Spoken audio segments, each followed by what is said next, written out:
The Millionaires Unit was comprised of Yale undergraduates who were tremendously forward-thinking in terms of them realizing that aviation could play a significant role in warfare.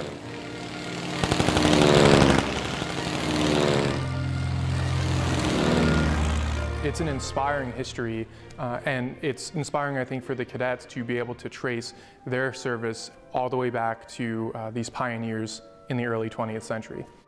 In 1917, the presidents of these various universities like Columbia and Harvard and Yale felt that this had to be, they were training the leaders, they had to take the leadership role, and they had been instructing or hoping to inculcate in their young men this sense of patriotism and leadership and devotion and sacrifice.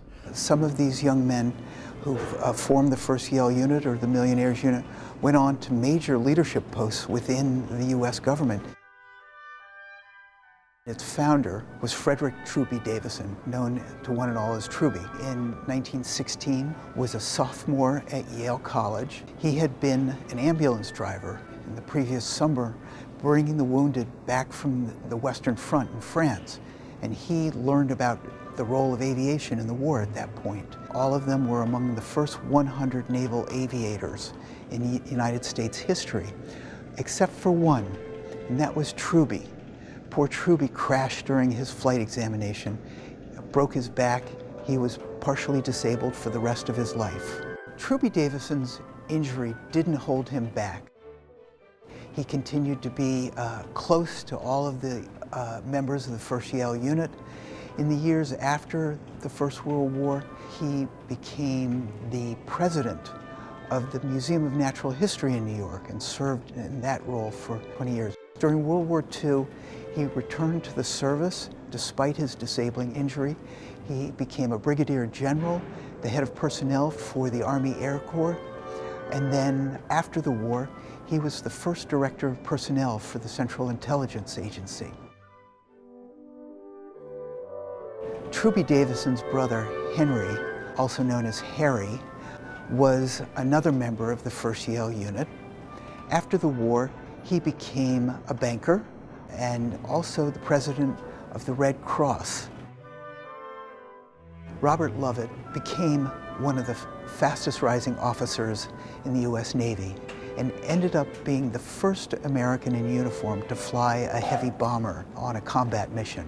Robert Lovett, at the start of World War II, became the Assistant Secretary of War for Air. In the post-war years, he was the Assistant Secretary of State. He helped to architect the Berlin airlift. He returned as the Secretary of Defense during the Korean War. He's considered one of the leaders in the rise of U.S. strategic air power during the Cold War. David Ingalls was one of the remarkable young men of the First Yale Unit. Ingalls was a Yale hockey player, a bit reckless. And he loved to fly, and he was a great pilot. During the First World War, he became the Navy's first and only air ace of the war, shooting down at least 5 enemy aircraft. After the war, he later became the Secretary of Navy for Air. And then during World War II, he returned to service. He was a Rear Admiral and became the commander of the Pearl Harbor Naval Air Station.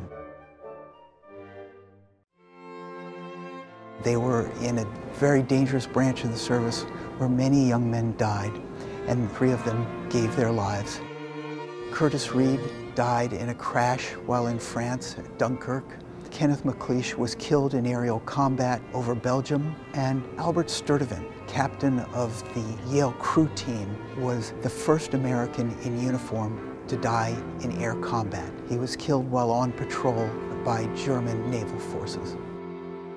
So this is the beginnings of U.S. naval aviation, and it's quite a story, and it leads all the way up to our being as we are today, by far the world's #1 carrier-based naval aviation power.